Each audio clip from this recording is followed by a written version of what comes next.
தீபாவளிக்கு வெளியான அமரன் திரைப்படம் மிகப்பெரிய வெற்றி, பிரதர் மிகப்பெரிய தோல்வி. இந்த தீபாவளி ரேஸ்ல ஜெயம் ரவிக்கு வில்லனா இருந்தது யாரு அப்படின்னா சிவகார்த்திகேயன் தான். பட் இப்போ என்ன விஷயம் அப்படின்னா சிவகார்த்திகேயனுக்கு திரைப்படத்துல வில்லனா ஜெயம் ரவி நடிக்க இருக்காரு அப்படின்ற தகவலானது வெளியாகி இருக்கு. என்ன நடந்திருக்கு, என்ன அப்டேட் அப்படின்றத பத்திலாம் இந்த வீடியோல நம்ம டீடைலா பார்க்கலாம்.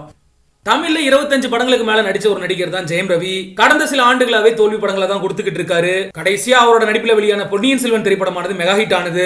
அதுல ஆனா மல்டி ஸ்டார்ஸ் நடிச்சிருந்தாங்க. அவரோட சோலோ நடிப்புல வெளியான திரைப்படத்திலேயே கடைசியா வெற்றி படம் அப்படின்னா அது கோமாளி மட்டும்தான். அதற்கு பிறகு ஹிட் படங்களையே ஜெயம் ரவியால கொடுக்க முடியல. பூமி, அகிலன், இறைவன், சைரன், பிரதர்னு அடுத்தடுத்த தோல்வி படங்களை தான் தொடர்ந்து கொடுத்துக்கிட்டு இருக்காரு ஜெயம் ரவி. இதற்கு அடுத்தபடியா கிருத்திகா உதயநிதி இயக்கத்துல காதலிக்க நேரமலை படத்தில் நடிச்சிருக்காரு.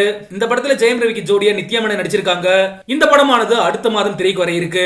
இது இல்லாம வெல்ஸ் நிறுவனம் தயாரிப்புல ஜீனி அப்படின்ற படத்திலையும் நடிச்சிருக்காரு. முக்கியமா இந்த ரெண்டு படங்களுக்குமே ஏஆர் ரஹ்மான் இசையமைச்சிருக்காரு. இது இல்லாம இயக்குனர் கணேஷ் பாபு இயக்கத்திலுமே கமிட் ஆகி இருக்காரு ஜெயம் ரவி. இப்படி தொடர்ந்து ஹீரோவா மட்டும் நடிச்சுக்கிட்டு இருந்த ஜெயம் ரவி விரைவிலேயே வில்லன் அவதாரம் எடுக்க இருக்காரு அப்படின்ற தகவலானதான் வெளியாகி இருக்கு. அதாவது சுதா கொங்குரா இயக்கத்துல சிவகார்த்திகேயன் நடிக்க இருக்க திரைப்படம் தான் SK25. அது புறநானூறு திரைப்படமாவும் இருக்கலாம் அப்படின்னு சொல்லப்படுது. இந்த படத்துல தான் ஜெயம் ரவி வில்லனா நடிக்க இருக்காரு அப்படின்ற தகவல் வெளியாகி இருக்கு.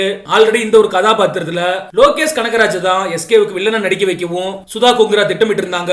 ஆனா லோகேஷ் கனகராஜ் இப்ப அடுத்தடுத்த படங்களை ரொம்ப பிஸியா இருக்காரு. அதனால நோவும் சொல்லி இருக்காராம். அதன் காரணத்தினாலதான் இந்த வாய்ப்பானது இப்ப ஜெயம் ரவிக்கு கிடைச்சிருக்கு. ஆல்ரெடி விஜய் சேதுபதி, கமலஹாசன் மாதிரியான பெரிய நடிகர்களே வில்லனா அறிமுகமாகி மிகப்பெரிய வெற்றி அடைஞ்சிருக்காங்க. அதே மாதிரி வில்லன் கதாபாத்திரத்தில் களமிறங்கி ஜெயம் ரவிக்கு வெற்றி கிடைக்குமா அப்படிங்கறத நம்ம பொறுத்திருந்தா பார்க்கணும்.